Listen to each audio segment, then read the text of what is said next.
رحیم السلام علیکم ورحمۃ اللہ وبرکاتہ۔ الحمدللہ آج ہمارے 23 روزے کمپلیٹ ہو چکے ہیں۔ اللہ سبحانہ وتعالیٰ ہم سب سے اس کو قبول فرمائے، آمین۔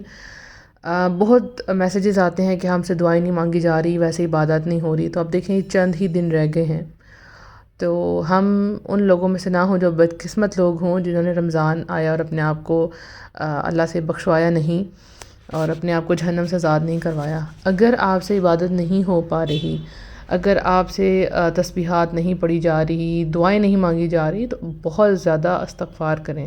استغفر اللہ لا الہ الا انت سبحانک انی کنت من الظالمین، اور پھر اپنے آپ کو خود فورس کریں۔ جیسے ہم سے کوئی ڈیلی روٹین کا کام نہیں ہو رہا ہوتا لیکن ہم پر فرض ہوتا ہے، تو ہم کہتے ہیں یہ فرض ہے تو کرنا ہی کرنا۔ جیسے ایک عورت ہے، اس کو گھر سنبھالنا ہی سنبھالنا ہے، اس کی کوئی چھٹی نہیں ہے کسی دن کی بھی، ٹھیک ہے۔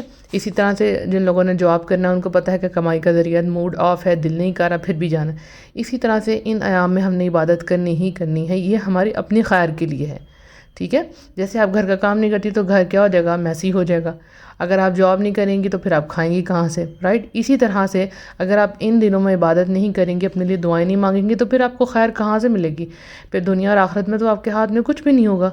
تو پھر اگین میں وہی بات کہوں گی، آپ سے دعائیں نہیں مانگی جا رہی تو قرآن مسنون دعاؤں والی بک پکڑیں، ادھر سے آپ جو ہے عربک میں پڑھیں دعا، پھر اس کے بعد اردو میں ترجمہ پڑھیں گے، انشاءاللہ آپ کا دل خود بخود کرنا شروع ہو جائے گا دعائیں مانگنے پر۔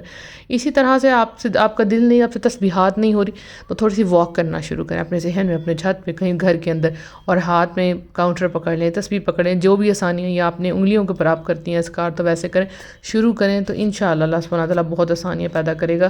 آپ کو بار بار موٹیویٹ کرنے کا مقصد یہ ہے کہ یہ دن آپ سے مس نہ ہو جائیں، کیونکہ بعد میں پھر آپ افسوس کریں گی، پھر عید والے دن آپ کو کوئی خوشی نہیں ہوگی، پھر پورے سال کی جو خیر جنہوں نے عبادت کی تھی انہوں نے سمیٹ لی، پھر پورا سال ان کو وہ خیر ملتی رہے گی، یعنی آپ نے سال کے لیے بھرپور دعائیں مانگی اللہ تعالیٰ سے، پھر جب اس دعا کی قبولیت کا ٹائم ہوگا وہ سب کو ملتی جائے گی، تو آپ تو خالی ہاتھ رہ جائیں گے نا۔